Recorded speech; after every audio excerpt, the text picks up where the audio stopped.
There is, the Rasul sallallahu alayhi wasallam actually had a specified time where he would teach women. Where he would do that. Especially the women of Medina. And actually the women of Medina were different from the women of Makkah. They were actually a lot more bold. And the Sahaba even noticed, they were more bold. Like Umar radiallahu anhu said, they're not like the women of Makkah. So there was a difference between them. And they're outspoken. And we even know that from like, many athar and many hadith texts. Like, Umar is giving khutbah radiallahu anhu and a woman gets up and says, you can't say that. Allah said this. Like, lady, why are you not in the sister section behind a glass? Why are you... Oh, and you're talking to Umar. Umar. You don't want to like point a finger at Umar like that, but she did. She's like, gutsy lady, She did that. And, there are assumptions that men and women should not interact with each other at all, under any circumstance. That's what Islam wants. That isn't true. As a matter of fact, non-mahram, man and woman, talking to each other in public, outside, is mentioned in the Quran. Musa alayhi salam went up to two girls that were not his mahram. Then he went over and talked to them and said, what's wrong with you ladies? Ma khatmukuma, what's wrong with you?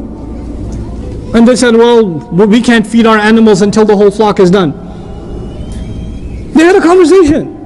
He didn't go up to them and say, Assalamu alaikum wa rahmatullahi wa barakatuh, ya ukhtayya, my two sisters, fil Islam. He doesn't know even if they're no Muslims. They don't know. They don't know him, he doesn't know them. They don't know he's Musa alayhi salam. They don't know that. They don't know any of that. But they had a conversation with each other. A non-mahram talking to another non-mahram about what? A problem. They were wrestling with sheep. So you had to go talk to them. What are you doing? What's going on? Can I help with something? But he didn't prolong the conversation. He kept it to the point. What are we learning in Quran? If you keep your conversation to the point, it's fine. You might have a female co-worker. You might have a class. I have students. I have to answer their questions. They have a right to me as much as the brothers have a right to me. Because I'm teaching a class. It's a matter of justice. I can't put them in the back and not give them the same kind of attention. It's not fair. And I brought this up. If in education, is it fair or not? This is no. It's acceptable. There are ulama that are more conservative on this, and there are ulama that allow it too. But there are plenty of mainstream Ahl Sunnah across the schools of thought scholars that allow this. That allow, for example, this kind of setting, if it's meant with certain kind of restrictions. There shouldn't be small talk. If I crack a joke, it's to the entire audience, not to sisters by themselves or something, because that's inappropriate. That's not right. Right? And you're supposed to have a certain line, there's supposed to be a certain line of discomfort between you and myself. Or between you and any other non-mahram. There's supposed to be a line of discomfort. There's supposed to be a level of seriousness. You're not supposed to be giggly when you come up individually and talk to a non-mahram man. You're not supposed to be like, no, I have a question, brother. You said this. Why? Learn to be like that. Learn not to be giggly around non-mahram men. Not smiley.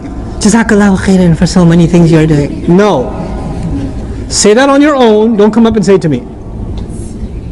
Don't come up and say it to me. Say that to your dad. Jazakallahu khairan, Baba. You're so awesome. Great. When you come up to a non-mahram, if it's your teacher, if it's the imam of the masjid, if it's your employer, keep a serious tone. Keep a serious tone. When a woman uses a serious tone, the man becomes serious automatically. Girl comes up to you, you think she's kind of pretty. She comes up to you and says, Assalamu alaikum.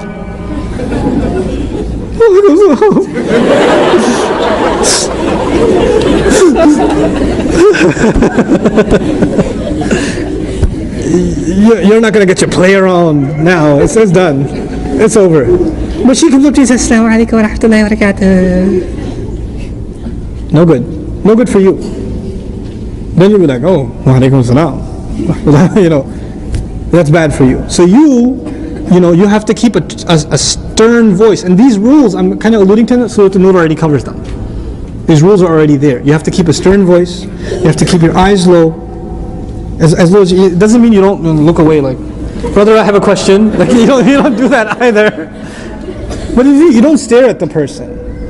You're like, yes, sister, do ask. No, not like that.